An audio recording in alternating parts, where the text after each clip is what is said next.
A short piece of scripture that is read out loud. The pericope of the foolish farmer. Context. Jesus is speaking before crowds of thousands.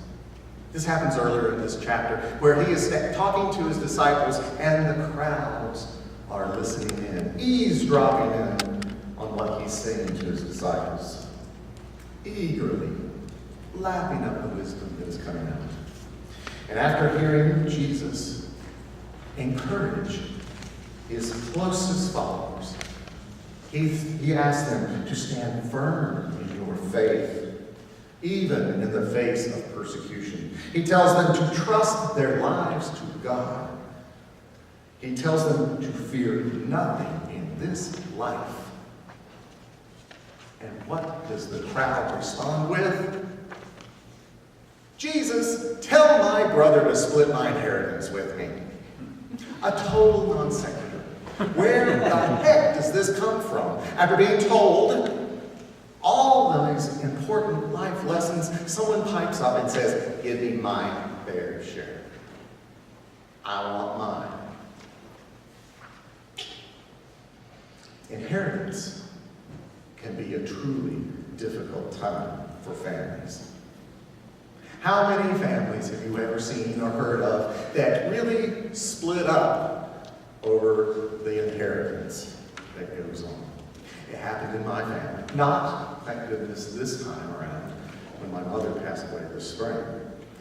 But in earlier generations, it seems like there's a pattern here. Families split up. It's a problem. Reminds me of this little sixth grader. The teacher poses a question to her sixth grade arithmetic class. I loved word problems when I was a kid, and I still do. A wealthy man dies, and he leaves $10 million. 1/5 goes to his wife, 1/5 goes to his son, 1/6 goes to his butler, and the rest to charity. And the teacher says, now, what does each one get? After a very long silence, little Johnny raises his hand. Now the teacher knows little Johnny, so she reluctantly, anybody? Somebody? Little Johnny's the only one with his hand up. So reluctantly, she looks up and says, okay, little Johnny, what's the answer? And with complete sincerity, little Johnny answers, they each get a lawyer. He's probably right. Where there is a will, as someone has said, where there is a will, there is often a lawsuit. Families are torn up by these issues. And really and truly, where is it? Where is it in our lives that we break up relationships, family relationships, over money, over avarice? Anyway, Jesus refuses to take this man's case. And instead, he gives us this parable, the foolish farmer. The foolish farmer is already rich. Notice in this passage, the foolish farmer is already rich. Although that's a little questionable in the Gospel of Luke. That's not what condemns him in this situation. He's already rich. And then he has this super abundant crop.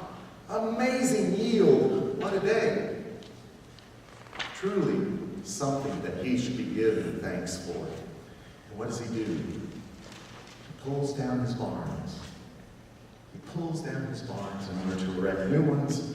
When they're up and they're full, his life is claimed. All his stuff went for naught. Why is it that we break ourselves up over money, over things, over stuff? It really is truly one of the most enduring issues in our lives. Only to be told that it is greediness which gets us into trouble. That's what Jesus was asking us about. That's what Jesus was telling us about. It's not necessarily wealth, not necessarily. greediness. It's avarice. Jesus comes out and says, be on guard. Be on guard in the case of avarice. I was in Treat once, not too long ago. I went to a friend's house. He built a cabin up in West Virginia on the Great Kakapo River. I don't know why I have trouble saying Kakapo, but that's it. Kakapo River. We were up there last summer helping him put up drywall and doing a little bit of work on the place, and then playing around in the Great Kakapo River, which at that point, man, on that great, I gotta tell you, you can walk across it almost anywhere. But I was sitting out on his front porch and he had hung a hummingbird feeder. And I was just fascinated by these hummingbirds coming from every direction, feeding on this hummingbird feeder. I'd never really seen that, never noticed it before. Like, amazing, these birds flying backwards and forwards, hovering like that to feed. Not too long after that, I was explaining this to a friend of mine as we were listening to the radio in the car. And I said something about, what a wonderful thing. I think I'm going to get a hummingbird feeder, only to have on the radio, on NPR, someone say that they were a member of the Boring Man's Club somewhere in Massachusetts. And what does one do at the Boring Man's Club? Well, we discuss hummingbird feeders and things like that. Hummingbird feeders. Yes, okay, maybe I'm boring. But the amazing thing is that this one observation is that you may see 3, 4, 5, 6 hummingbirds feeding at this feeder, and then all of a sudden, you will only see one. And that one bird is probably a male. That one hummingbird drives off all the other hummingbirds. It's very territorial, apparently. Very territorial. The thing is that hummingbird will hang around that feeder constantly. It will go nowhere else. It will relinquish control of it. Never. So instead of finding a place of abundance for itself, maybe a place of abundance for its entire species, it's now trapped and territorial around that one place. We have to be on guard against our avarice natures. It's just the way we are. It's a value lesson. Sometimes we assume ownership of things. In this case, a hummingbird feeder. In other cases, houses, real estate, stocks, bonds, whatever it is. We assume ownership when really what it is just stewardship. It's a temporary situation. None of the stuff that we have, that we hold dear, is going to be there forever. Like the balloon that was lifted up in the rafters, it does come down. We don't want to be told this, really, but somehow we forget it. We try and turn a blind eye to the reality of how our stuff really doesn't matter. I'm as bad as anybody. I do the same thing. I have my stuff in my little apartment, but because I have so much stuff, I've rented a storage room. And in that storage room goes the other stuff that I don't need right now. What, really? Do I really need it? I don't know. I have a tough time letting go of these things. I have a very tough time letting go of these simple things. Chairs, sewing machines that my mother gave me. But I don't use them. Maybe someone else can get some use out of them, but I want to hang on to them. It's avarice that's coming out. It's normal. It's what we all do. It's actually part of the human condition, I would say. But that's just the way it is.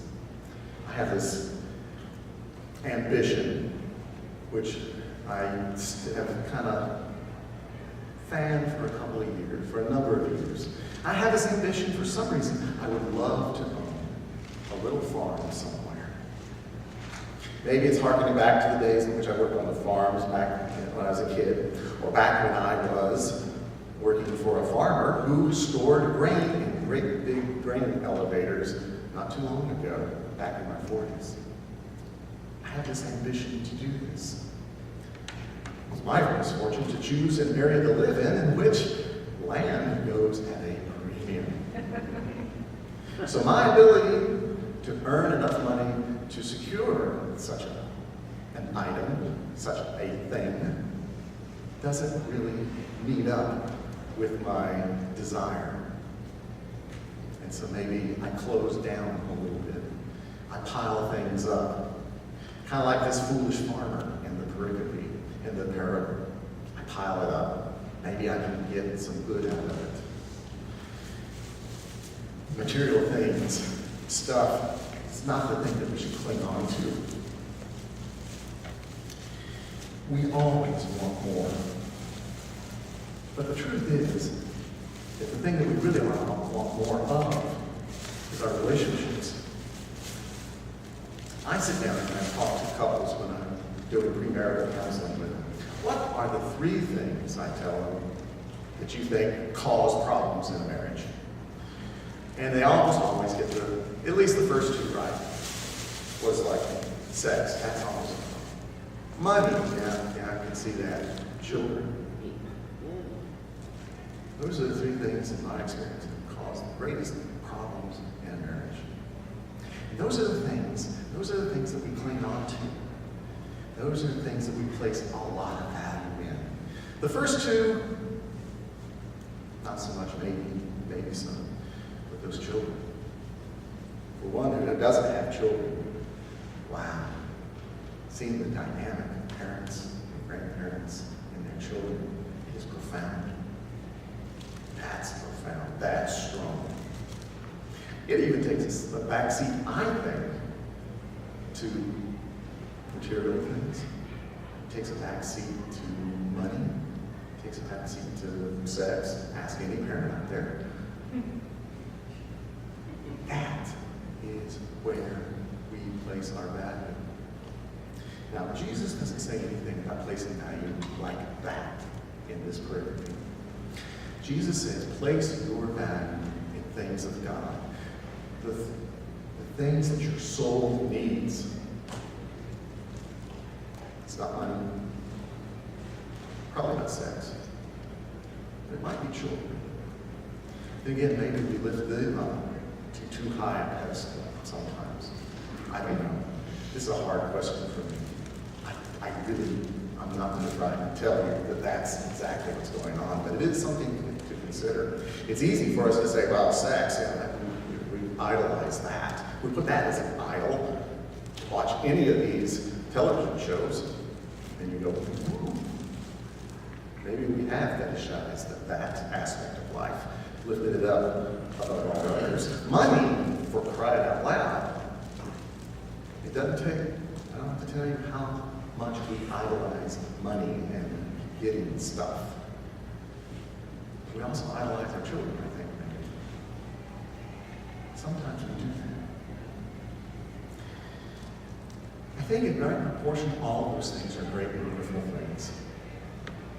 They should be valued because they are valuable. They are valuable to each and every one of us, but given in the right context. Given in the right context.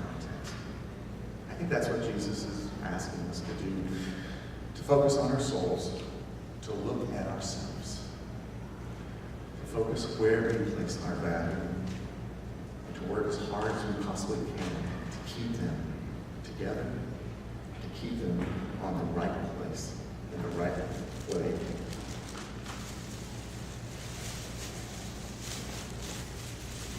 Jack Benny used to have this routine where he was well known. For those of us who don't know Jack Benny that well, I remember seeing this a lot. Growing up the son of a radio disc jockey, he loved this stuff. So he brought it in the house and I watched it with my dad all the time. These old television shows, one of which was Jack Benny, who established this character as being such a skinflint. Such a skinflint. I remember one time he's walking to his neighbors with a cup, looking for just a cup of sugar to borrow for something Someone walks by and you hear the coin drop into the tin cup, clang. And he goes, well, thank you. The other time, Jack Benny is walking along and a robber comes up to him, sticks a gun in his face and says, your money or your life? Long pause. I said your money or your life. And Jack Benny goes, I'm thinking about it, I'm thinking about it. Sometimes we're all like that. Caught between the demands of our money and our lives. Maybe we pay no attention to our eternal life. Jesus repeatedly told us we can't serve two, but maybe we can serve one. Through the right use of our money, we can serve God through the right use of our sex. We can serve God by the right use of our relationships, the right use of our children. I don't think there's anything wrong with any of that. And that, I think, is truly the lesson for today. The lesson that Luke was trying to bring us. The word, consider it, think about it. Thank you for your attention.